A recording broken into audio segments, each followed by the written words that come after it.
Here's more wrestling news for January 23rd, 2022, and we're starting off with Monday Night Raw, as tonight's show will be a special 30th anniversary episode celebrating 3 decades of WWE's flagship show.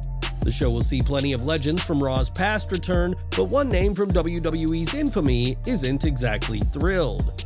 Speaking to Wrestle Binge, Vince Russo spoke about what he perceives to be a huge issue, not with this week's Raw, but with other major episodes of WWE TV. You know what I don't understand? This really bothers me. I would have never ever done that when I was writing.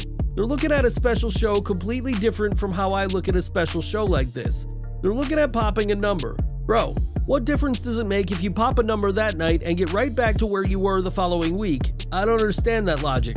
My whole thing was, when we knew we were going to do a big show, the idea was you need to put together a great show from start to finish so that people who watch the anniversary show, you'll hook them to come back next. And the week after that, and the week after that.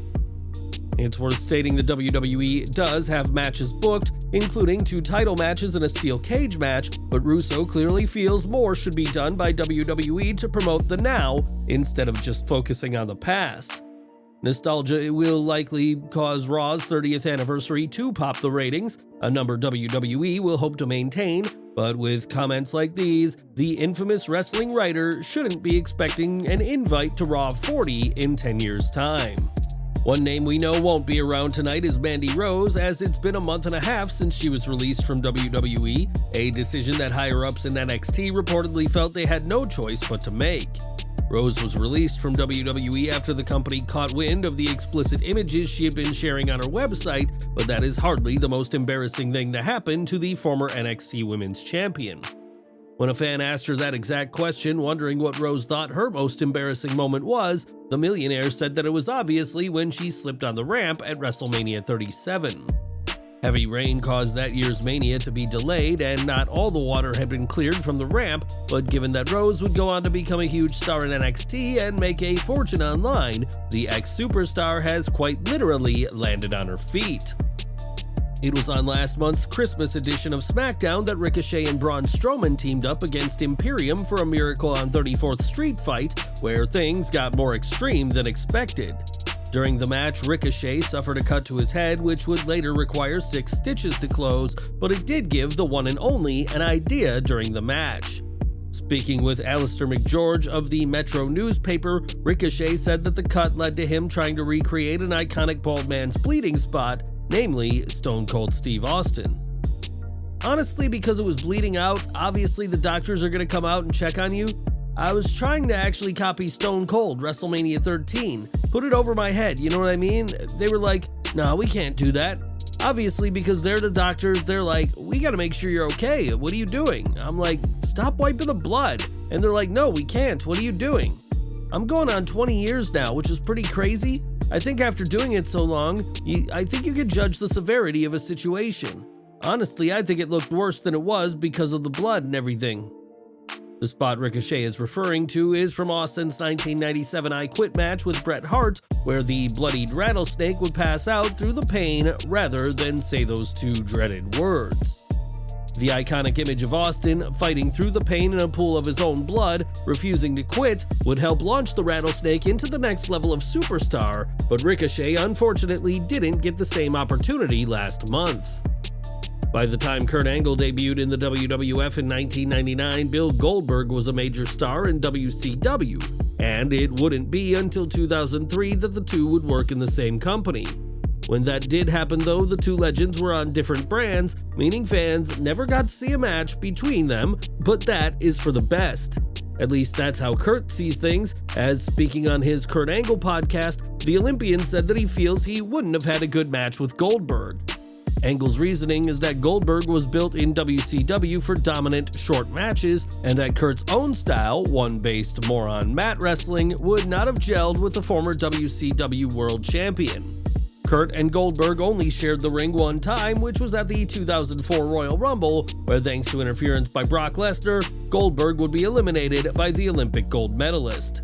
Now Kurt is retired and doesn't plan on breaking that retirement anytime soon, and while Goldberg could perhaps wrestle again for WWE one day, it won't be against the wrestling machine. Last weekend saw the Great Muta Final Bye-Bye event, which saw the final match for Keiji Muto under his iconic Great Muta persona. The match saw Muta team with Sting and Darby Allin to face Akira Hakushi and Naomichi Marufuji in the face-painted character's swan song, with Muta hitting the Shining Wizard to seal the deal. This marked the last appearance of the Great Muta, but while speaking on the post-show press conference, Sting said it may be time for him to say bye-bye as well in Japan. The Icon teased that this was his final match in Japan, but Muta urged him to reconsider, but Sting's future in Japan remains uncertain. Sting has made it clear that he has been considering his options to retire and is well aware that his wrestling career will have to come to an end in the not-too-distant future. As for Muto, his final ever match will come at next month's Keiji Muto Grand Final Last Love event, where he'll face Tetsuya Naito in the Tokyo Dome, and the iconic arena will mark a fitting send-off of one of the all-time greats. Back to WWE, and last year Bobby Lashley finally got his match with Brock Lesnar, which was one of Lashley's biggest reasons for returning in 2018. After that return, fans finally got to see the long-awaited Lesnar vs. Lashley match, but the two bouts the pair have had both ended in controversy. Roman Reigns interfered in their first, while a controversial pinfall cost Lashley in the second, and when speaking to the Hindustan Times, the Almighty spoke about a rubber match. There hasn't been too much interaction between the two of us. We've had a few matches, a few interactions that have happened on screen, but outside of that, Brock's the kind of guy that kind of keeps to himself. So there hasn't really been anything back with Brock. I don't think anybody really had anything backstage with Brock, but I look forward to the matchup with him.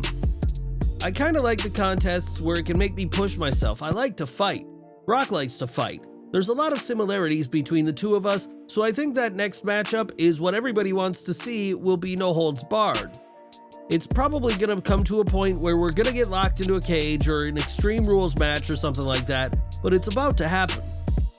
Being locked in a cage would hopefully settle once and for all which is the better fighter between the two, and with reports of a third match indeed being in the works, fans will hopefully get their answer to that question this year.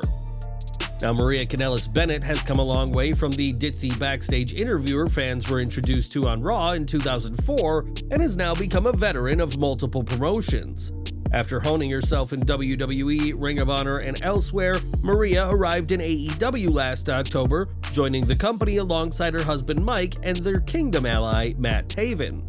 During a recent interview with Steve Fall, Maria spoke about her decision to sign with AEW, which was an easy one for the mother of two to make.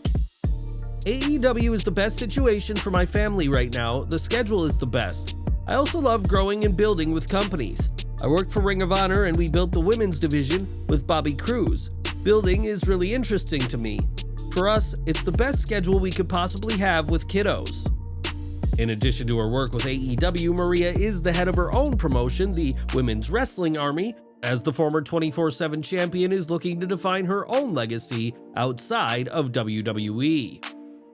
When a knee by Seth Rollins broke the nose of John Cena on the July 27, 2015 episode of Raw, the then WWE champion and Authority Golden Boy was feeling pretty smug. After all, John's seeming invulnerability in countless feuds had earned him the nickname Super Cena among fans, and the heel Rollins would spend weeks rubbing this injury in the face of John and his fans. While Rollins the character was pleased with himself, Seth the Man was far from happy, as he shared his immediate reaction after the injury when speaking to CBS Atlanta this month. I apologized profusely. John Cena and I wrestled a million times, and every once in a while you'd get a clunker in there, but this one was just, for some reason, I just made real contact with his face and rearranged it pretty bad. Cena and Rollins were able to put this issue behind them, but after injuring Sting during their Night of Champions match just 2 months later, Rollins did get a reputation as a somewhat unsafe worker. Thankfully, Seth is now considered one of the safest and most reliable superstars in WWE, and a broken nose would not dampen Cena's Hollywood good looks that fans can see today in multiple blockbuster films. And we're ending today with the WWE Network, where fans can tune into the Broken Skull sessions and see Stone Cold Steve Austin chat with wrestlers, both past and present. In May 2021, Charles the Godfather Wright got the chance to sit down with the Bionic Redneck, but this meeting is something both had to fight for. As the Godfather explained on the Such Good Shoot podcast, Austin had tried to get him on the show for a long time but was often told no by WWE, who felt his guest was too controversial. Godfather's best-known character is a pimp and is hardly PG, and on the podcast, Wright said his love for cannabis was also a cause for concern. While Austin said he was okay with talking about drugs on the Broken Skull sessions, he knew WWE would never allow Wright to actually light up on their network. Wright worked as the Godfather, the fighting champion, and Papa Shango during his run in WWE, so while he had a lengthy career worth talking about, getting him the chance to talk proved easier said than done.